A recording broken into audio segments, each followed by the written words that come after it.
Similar thoughts attracts. In other words, when you're feeling sad, usually when you look around, all you can see or think about is other forms of memory that is associated with your sadness.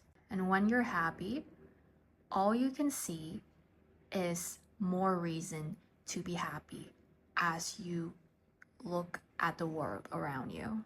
We can only view things from our set current point of emotion at that point in time. And based on how we feel, we perceive. Abraham Hicks has made this flow chart of emotions ranking from the highest vibration of joy, appreciation, freedom, love to the lowest, which are fear, grief, and powerlessness. So with that being said, when you're feeling super negative about something, it's most likely impossible for you to switch your thinking and move up the ladder to an opposite kind of scale where you would feel appreciation or love. In other words, it's almost impossible to be super positive when you are super negative. Hence, that's why when you tell someone who is depressed to think positively, it doesn't work. And most likely they will be pushed down by this contrast and they'll spiral down further. There's this midpoint of emotion here, which they call neutrality or boredom. And from this emotion, if you start thinking positively, you will start spiraling up. Or if you think negatively, you start spiraling down and reach the bottom.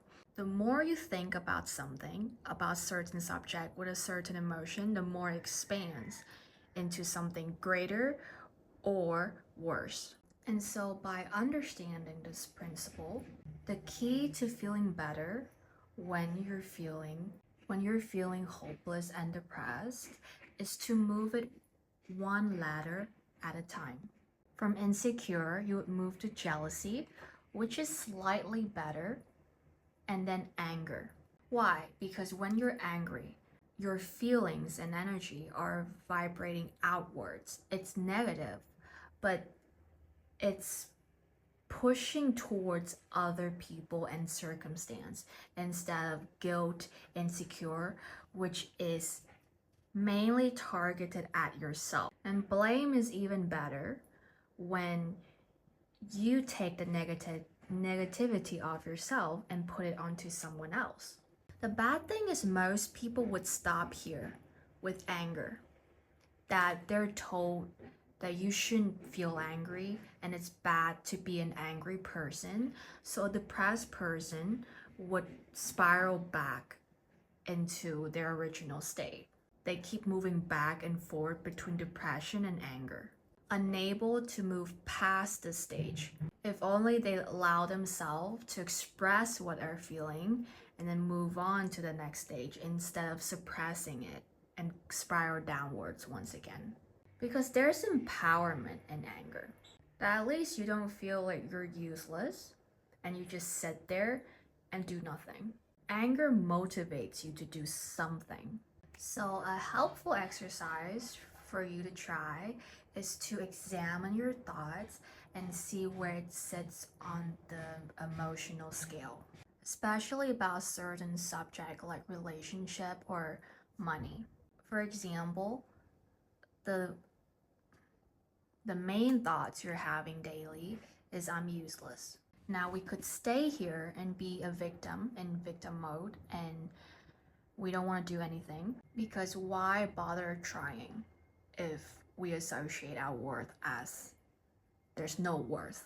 We can shift these thoughts into something better and pick an emotion on the ladder scale that moves upward, where it could be anger, and try to conceive thoughts that would match with the anger emotion.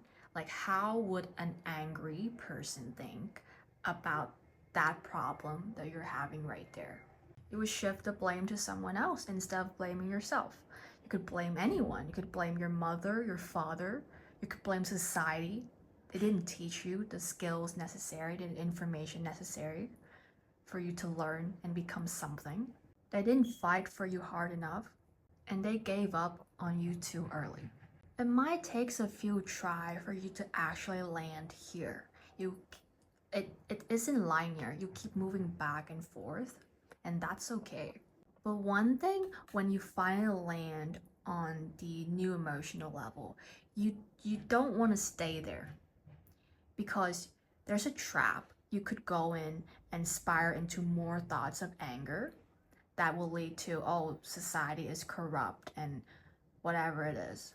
And you keep on going, blaming the government and all of that. And we don't want to stay in that vibration. We want to use it well enough for us to get out of this victim mindset, but we don't want to like a better victim mindset, but we don't want to stay a victim forever. And we'll move here, and then maybe we'd ask, like, well, how am I supposed to know? And then eventually we'll go through the solution that it's more empowering, and that I will teach myself. And it's worth mentioning that depends on the topic and the subject, your thought process could be very different. Like, a person could have positive thoughts about money, but they would be completely depressed. They could be completely depressed about love, on topics of love. One area of your life could be going very smoothly, while other kind of areas is like, it's just stagnant. And that's where you would want to specifically aim this exercise towards that specific subject that you're having problems with. And try to be aware of the dominant thoughts that's going inside your head and try to redirect it somehow.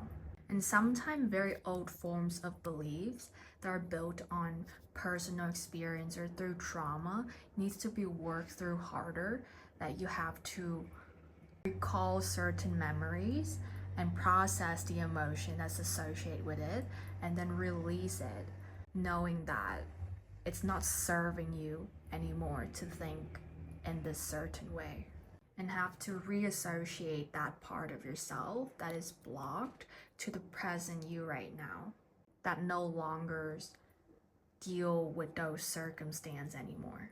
And if you find that some emotions are too hard to be forced, maybe you're moving way too high up on the ladder scale. I remember when I was depressed and I was trying to be appreciative and grateful, like all the positive affirmation on the internet was saying, like, I'm grateful for this, and I try to be grateful.